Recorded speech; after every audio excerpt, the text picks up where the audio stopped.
Pai, do Filho e do Espírito Santo. Amém. Hoje, nesse dia, vamos meditar o título da Virgem Maria, da ladainha lauretana, onde nós invocamos a Virgem Maria com o título Vaso Espiritual. Esse título, ele remete-se que Maria é esse recipiente onde ela contém dentro dela essa perfeição espiritual, que é o próprio Deus. Por isso que esse título ele fundamenta-se principalmente em duas passagens.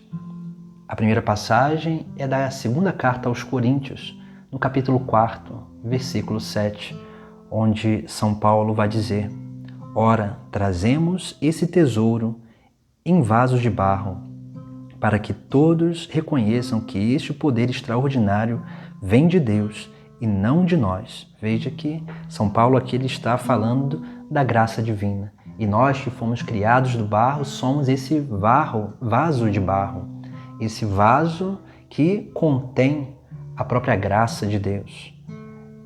E depois, no Evangelho de São Lucas, no capítulo 1, o anjo diz à Virgem Maria, no versículo 28, Alegra-te, cheia de graça, o Senhor está contigo. Veja que o anjo diz que Maria está cheia, está plena da graça divina.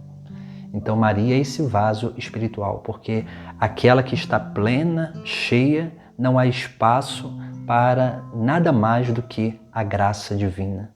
Por isso que Maria é esse pleno vaso espiritual, porque nela não há mal algum, porque não há pecado. Nela não há desordem nenhuma, porque só há harmonia entre ela e a graça divina. Por isso que quando nós vamos crescendo na vida espiritual, nós vamos nos tornando esse vaso espiritual. Não na medida em que Maria alcançou, porque ela foi assim preparada para isso e foi conservada para ser esse exemplo de perfeição, de vaso espiritual, mas nós precisamos entender que nós somos, como São Paulo nos ensina, nós somos esse vaso espiritual, onde carregamos um tesouro que é a graça divina. E precisamos estar sempre cuidando para que esse vaso, para que a nossa vida ela não rache, não fique com fissuras, para não permitir com que a graça divina se perca. Então busquemos pedir a intercessão da Virgem Maria, que é esse perfeito vaso espiritual, essa que é plena da graça divina, para que possamos também alcançar essa grande graça de conservar a presença de Deus em nós. Vaso espiritual, rogai por nós. Em nome do Pai, do Filho e do Espírito Santo. Amém.